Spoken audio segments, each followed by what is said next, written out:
सभी जो मकान मालिक है उनसे अनुरोध है, एक बार समय पर उनको वैधानिक तरीके से अल्टीमेटम दिया जाए कि इस प्रकार के तत्व हमारे घरों में हम किराए न दें। और उनको जो व्यापार संघ ने चिन्हित किया है, महासचिव जी मैं आपसे अनुरोध करता हूं, उनको प्रशासन को एक सूची दी जाए कि इतने दिनों के भीतर अगर घाटपुरा खाली नहीं किया और प्रशासन भी मौन धारण किया, तहसील प्रशासन हो या पुलिस प्रशासन हो, वैधानिक तरीके से व्यापार संघ यहाँ पर उनको अल्टीमेटम दे रहा है, ज्ञापन दे रहा है और पूरी घाटपुरा की आवाज दोनों पुलिस प्रशासन और तहसील प्रशासन को दे रहा है। यदि इसके बावजूद ये नहीं माना तो क्या करना पड़ेगा, बोलो क्या करना पड़ेगा?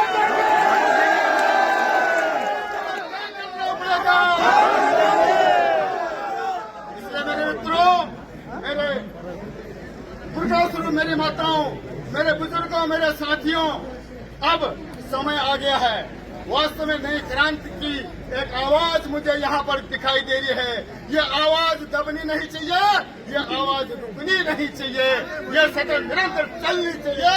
और जब तक हम अपने लक्ष्य को अंतिम पायदान तक नहीं पहुँचाते थे, समय आ गया है। वास्तव में नई क्रांति की एक आवाज मुझे यहाँ पर दिखाई दे रही है। ये आवाज दबनी नहीं चाहिए, ये आवाज रुकनी नहीं चाहिए, ये सतत निरंतर चलनी चाहिए। और जब तक हम अपने लक्ष्य को अंतिम पायदान तक नहीं पहुँचाते थे, तब तक हमें रुकना नहीं है। इसलिए मेरे मित्रों, क्योंकि आज का कार्यक्रम कुछ और था, लेकिन हम अभी इसको वैधानिक तरीके से ही करेंगे। हमने ये कहा पुलिस प्रशासन से और व्यापार संघ से जो भारी तत्व हैं उनके एक लिस्ट बनाई जाए। तहसील प्रशासन और पुलिस प्रशासन को हम अवगत कराएंगे और व्यापार संघ के द्वारा जब वो व्यापारी ही नहीं है तो घाटपुरा में किस बेस पे रहेंगे। इसलिए अल्टीमेटम देने के बाद यदि पुलिस प्रशासन भी हमें सहयोग नहीं करती है और तहसील प्रशासन भी सहयोग नहीं करेंगे, फिर दोनों के प्रति हमारी आवाज उठेगी और ये आवाज देखने वाली नहीं है।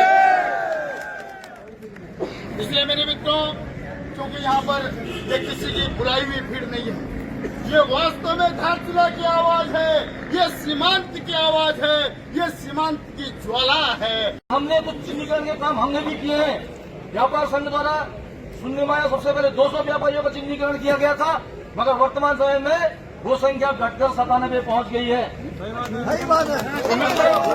इस चीज के ऊपर भी व्यापार संघ के पदाधिकारियों के द्वारा भी और कमेटी के सदस्यों के द्वारा भी नजर की जाएगी कि आखिर ये सिस्टम क्यों जा रही है। बहुत जरूरी है। जब 200 व्यापारियों की सूची बनी थी तो ये 97 में कैसे पहुंच गई, इस बात का जवाब भी व्यापार संघ के अध्यक्ष से देना पड़ेगा।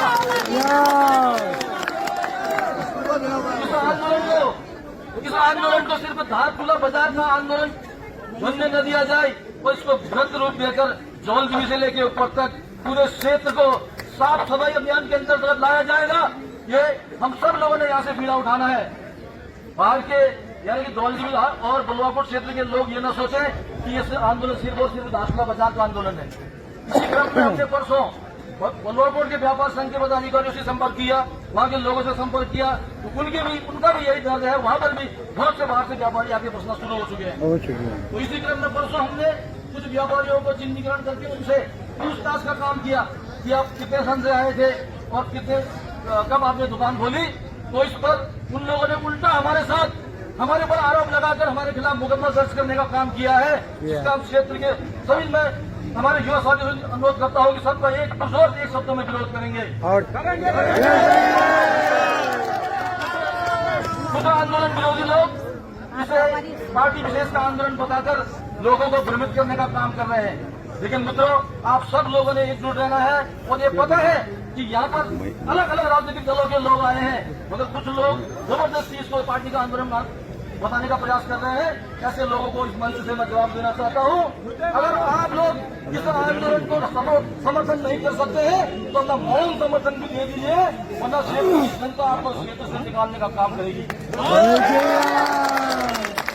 ये कोई राजनीतिक मंच नहीं है, ये कोई राजनीति करने की जगह नहीं है। आज क्षेत्र के सफाई की बात जब हो रही है तो आप सब लोगों ने कम से कम अपना पूरा समर्थन नहीं तो नहीं दे सकते हैं तो किसी मजबूरी के तहत तो मौन समर्थन जरूर देना चाहिए। उनके पीछे खड़े होने का काम बिल्कुल नहीं करना चाहिए। नहीं करना चाहिए। ऐसे लोगों को मैं आज मंच से चुनौती देता हूँ कि आने वाले समय में भी और आज के बाद भी जितने आंदोलन होंगे वो लोग कृपया करके उन बाहरी लोगों के पीछे से हट जाए, अन्यथा क्षेत्र की जनता उनको भी बाहर का रास्ता दिखाने का काम करें।